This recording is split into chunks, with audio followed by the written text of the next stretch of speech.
équipage, c'est un format qui est très bien pour préparer la saison parce que c'est la reprise en main du bateau. Ça permet aussi d'avoir un regard différent sur le bateau. Moi, c'est celui que je suis la personne qui connaît mieux le bateau. Il faut que je partage mon expérience avec Victorien et aussi m'intéresser à la perception qu'ont les autres, les navigants. Chaque poste a ses spécificités, donc comment est-ce qu'un numéro 1 travaille, il peut m'apporter des solutions, comment le régleur aussi de voile peut ressentir le bateau et nous apporter un œil différent. Donc tout ça c'est extrêmement intéressant. C'est aussi l'occasion de remercier tous ceux qui ont contribué à la réussite de la route du Rhum.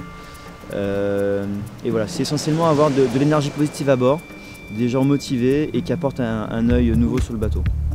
Pour moi c'était vraiment très agréable de naviguer sur ce bateau pendant le Grand Prix Glider parce que clairement c'était vraiment la première fois que je naviguais vraiment à bord. L'année dernière c'est plus des sorties d'entraînement comme ça, mais j'étais plutôt à gérer tout ce qui était tout le côté administratif du projet l'année dernière en laissant Thibaut sur le Rhum.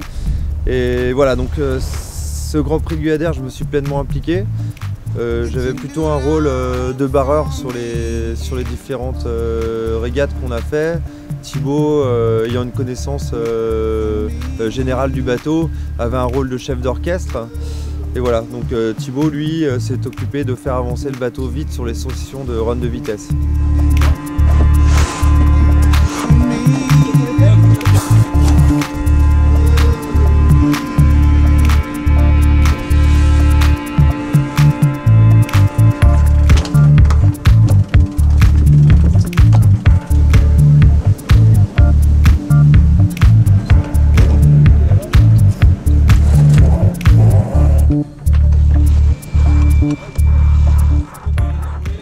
On va dire que c'est la petite transition après la route du Rhum, on reste à la place de 2, mais ça c'est pour cesser une marge de progression.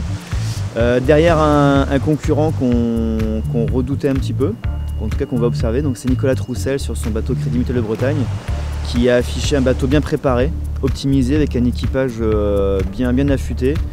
Et on a réussi à jouer avec lui régulièrement quand même. Oui, deuxième place, c'est très positif. On est content. Par contre, moi j'étais le premier jour, j'étais clairement hyper frustré. Je me suis dit mince, qu'est-ce qui nous arrive, on n'est pas bon quoi.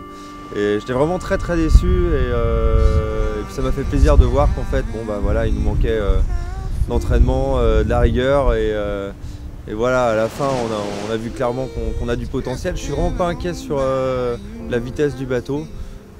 Voilà, je pense qu'on a vraiment quelque chose à faire sur cette saison et notamment sur la Transat Jacques Vabre. Le premier vrai épisode, la première vraie course qui va parler, ça va être la Normandie Channel Race qui part dans 15 jours. Code 5. On va essayer le code 5 et puis... Et matossé à bloc derrière tribord. Pas plus bas de 135 degrés du vent.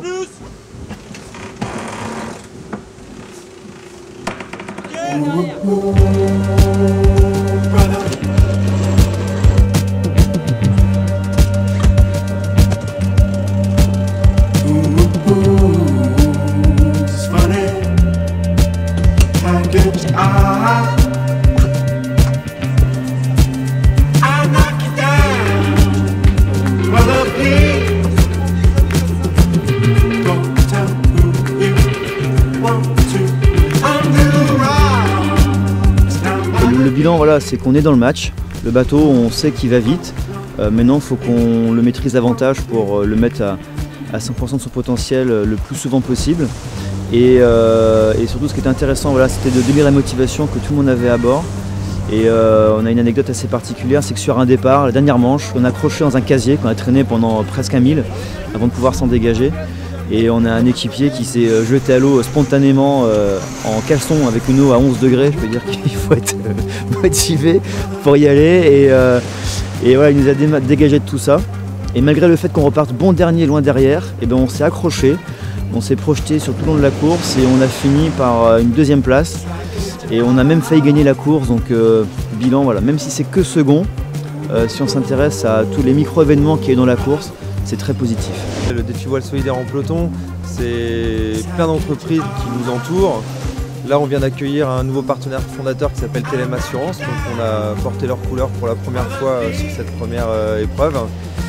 Et donc voilà, on est toujours en prospection, on n'a pas bouclé notre budget, mais on est proche et ça va être certainement la première fois de ma vie qu'on sera prêt avec un budget bouclé et un bateau prêt bien avant le départ de la Transat.